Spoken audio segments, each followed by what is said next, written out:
সেনা হেফাজতে নেওয়া কে ব্রিগেডিয়ার জেনারেল মিফতা? সম্প্রতি বরিশাল অফিসার্স মেস থেকে সেনা কাস্টডিতে ঢাকায় নিয়ে আসা ব্রিগেডিয়ার জেনারেল মিফতা উদ্দিন আহমেদ সামরিক ক্যারিয়ারে এক অত্যন্ত আলোচিত ও বিতর্কিত নাম। 1995 সালের 16 June Bangladesh military academy BM এর 32তম দীর্ঘমেয়াদী কোর্সের মাধ্যমে সেনাবাহিনীতে কমিশন লাভ করেছিলেন তিনি। পরবর্তীতে পেশাগত জীবনে 2018 সালের মে মাসে টেকনাফের বহুল আলোচিত একরামুল হক হত্যাকাণ্ডের সময় তিনি প্রাক্কলিত র্যাব 7-এর অধিনায়ক হিসেবে লেফটেন্যান্ট কর্নেল পদে কর্মরত ছিলেন। নোভা এলইডি টিভি, ঝকঝকে ছবি, নিখুঁত শব্দ, 5 বছরের ওয়ারেন্টি। নোভা মানে সঠিক মান, নিশ্চিত সেবা।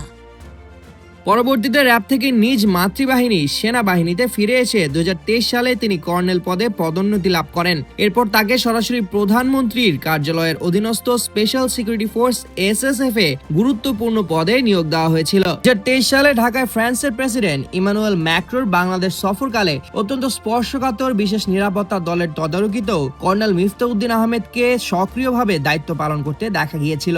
সেখান থেকে পরবর্তীতে পদোন্নতি পেয়ে তিনি ব্রিগেডিয়ার জেনারেল পদে অধিষ্ঠিত হন এবং সর্বশেষ বরিশাল সেনানিবাসের স্টেশন কমান্ডার পদে দায়িত্ব পালন করছিলেন।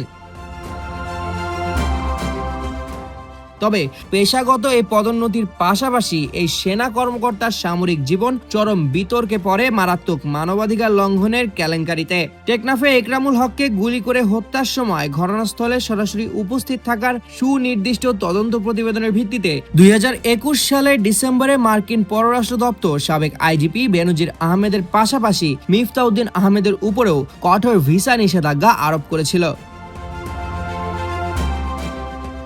আন্তর্জাতিক অপরাধ ট্রাইব্যুনালে দাখিলকৃত মামলার গ্রেপ্তারি পরোয়ানার ভিত্তিতেই তাকে বরিশাল থেকে ঢাকার সেনা কাস্টডিতে আনা হয়েছে বলে নিশ্চিত করেছে আন্তঃবাহিনী জনসংযোগ পরিদপ্তর আইএসপিআর জানিয়েছে, বরিশাল অফিসার্স মেস থেকে ব্রিগেডিয়ার জেনারেল মিফতা উদ্দিন আহমেদকে সেনা কাস্টডিতে ঢাকায় আনা হয়েছে এবং দেশের প্রচলিত আইন অনুযায়ী তার বিরুদ্ধে পরবর্তী আইনি ব্যবস্থা গ্রহণের প্রক্রিয়া চলছে।